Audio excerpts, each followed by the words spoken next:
16 सोमवार व्रत कथा। पहला अध्याय।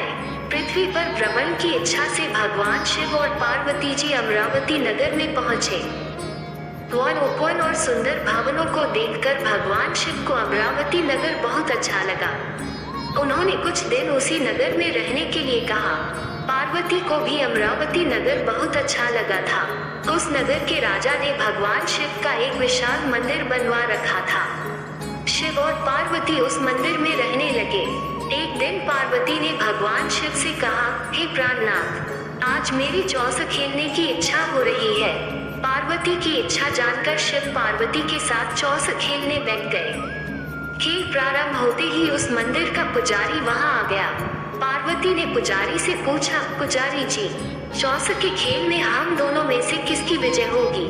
उस समय शिव और पार्वती परिवर्तित रूप में थे। पुजारी ने एक पल कुछ सोचा और झट से बोला, चौस के खेल में त्रिलोकीनाथ की विजय होगी। उद्धरण। ये कहकर पुजारी पूजा पाठ में लग गया। कुछ देर बाद चौस में शिव जी की पराजय हुई और पार्वती जी जीत गईं।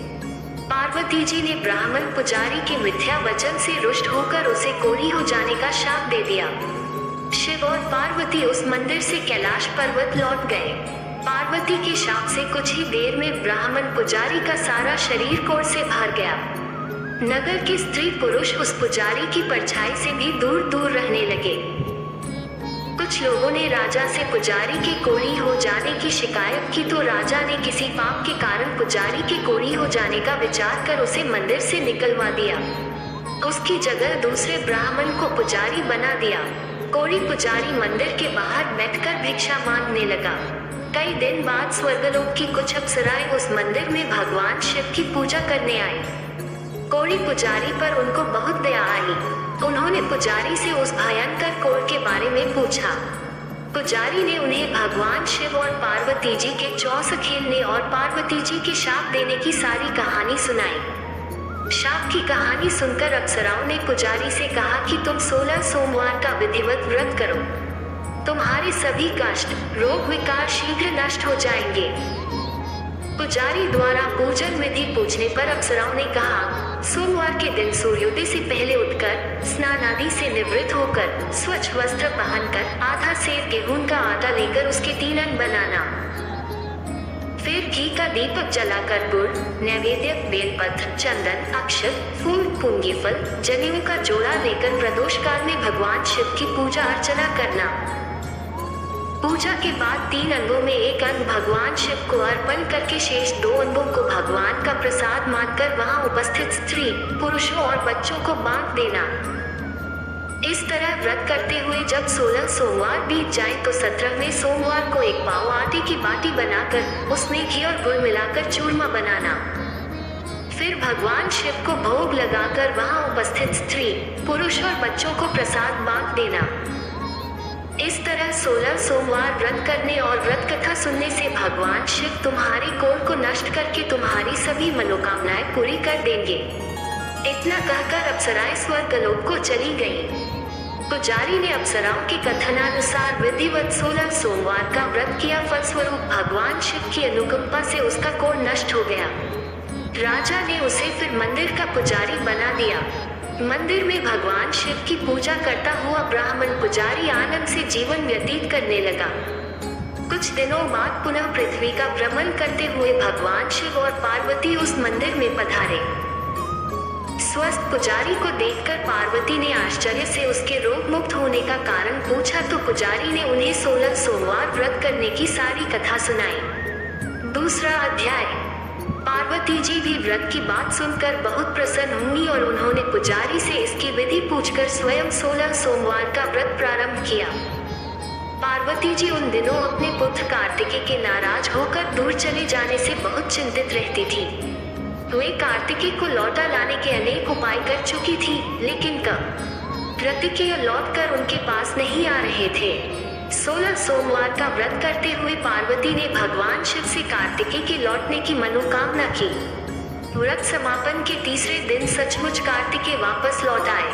कार्तिकेय ने अपने हृदय परिवर्तन के संबंध में पार्वती जी से पूछा, हे माता, आपने ऐसा कौन सा उपाय किया था जिससे मेरा क्रोध नष्ट हो गया और मैं वापस लौट आया? तब पार्वती जी ने कार्तिकेय को 16 सोमवार के व्रत की कथा कह सुनाई। कार्तिकेय अपने एक ब्राह्मण मित्र ब्रह्मदत्त के परदेश चले जाने से बहुत दुखी थे। वो वापस नहीं आ रहा था। उसको वापस लौटाने के लिए कार्तिकेय ने 16 सोमवार का व्रत करते हुए ब्रह्मदत्त के वापस लौट आने की कामना प्रकट की। व्रत के समापन के कुछ दिनों के बाद मित्र लौट आया। ब्रह्मदत्त ने लौटकर कार्तिकेय से कहा, प्रिय मित्र, तुमने ऐसा कौन सा उपाय किया था जिससे परदेश में मेरे विचार एकदम परिवर्तित हो गए और मैं तुम्हारा स्मरण करते हुए लौट आया। कार्तिकेय ने अपने मित्र को भी 16 सोमवार के व्रत की कथा विधि कह सुनाई। ब्राह्मण मित्र व्रत के बारे में सुनकर बहुत खुश हुआ। उसने भी व्रत करना शुरू कर दिया। 16 सोमवार व्रत का समापन करने के बाद ब्रह्मदत्त यात्रा पर निकला। कुछ दिनों बाद ब्रह्मदत्त एक नगर में पहुंचा। नगर के राजा हर्षवर्धन की बेटी राजकुमारी गुंजन का स्वयंवर हो रहा था। उस स्वयंवर में अनेक राज्यों के राजकुमार आए थे। स्वयंवर में राजा हर्षवर्धन की हथिनी जिसके गले में जयमाला डाल देगी, उसी के साथ राजकुमारी का विवाह होना था। ब्रह्मदत्त भी उत्सुकतावश महल में चला गया। वहाँ कई राज्यों के राजकुमार बैठे थे। तभी एक सजी धजी हथिनी सूंड में जयमाला लिए वहाँ आई। उस हथिनी के पीछे राजकुमारी गुंजन दुल्हन की वेशभूषा में चल रही थी। हथिनी ने ब्रह्मदत्त के गले में जयमाला डाल दी। फलस्वरूप राजकुमारी का विवाह ब्रह्मदत्त से हो गया। 16 सोमवार व्रत के प्रभाव से ब्रह्मदत्त का भाग्य बदल गया। ब्रह्मदत्त को राजा ने बहुत सा धन और स्वर्ण आभूषण देकर विदा किया। अपने नगर में पहुंचकर ब्रह्मदत्त आनंद से रहने लगा।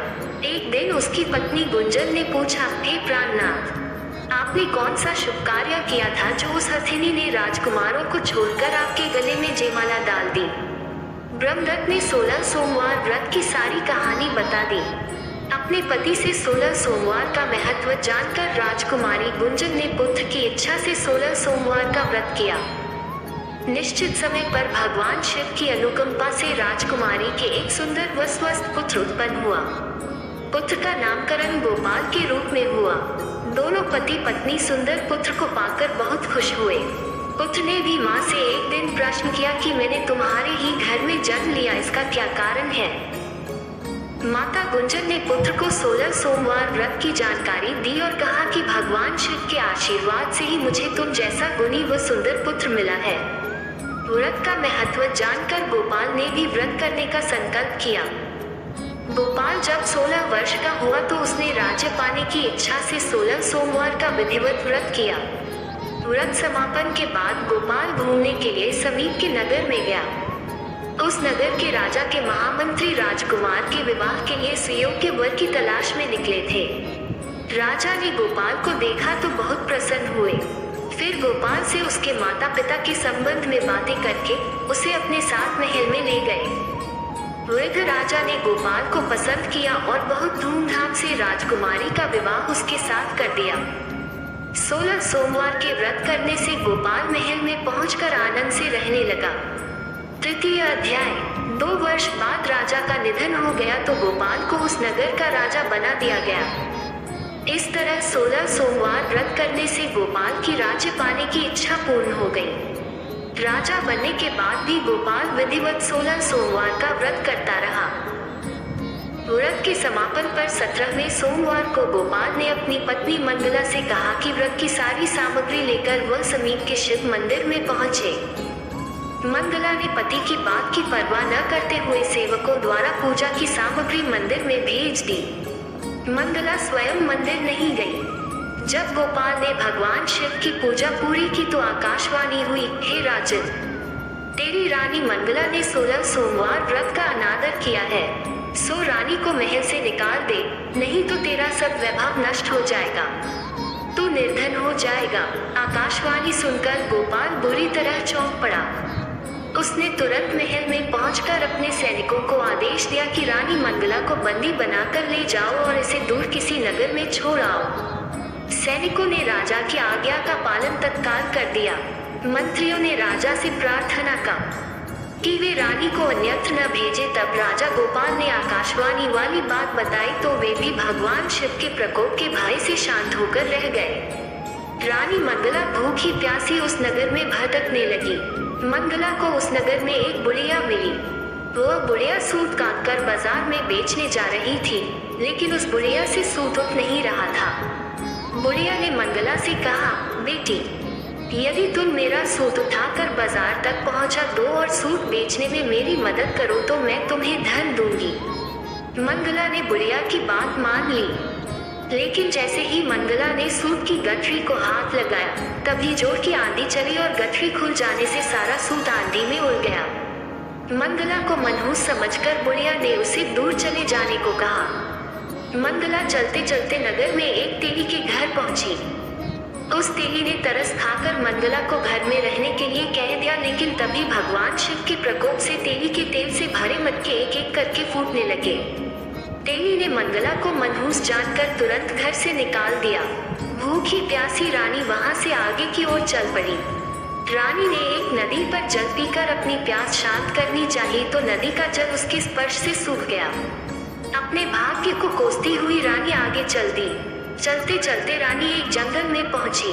उस जंगल में एक तालाब था, उसमें निर्मल जल भरा हुआ था।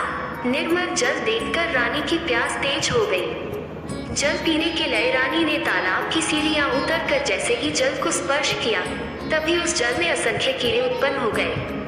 रानी ने दुखी होकर उस गंदे जल को पीकर अपनी प्यास शांत की।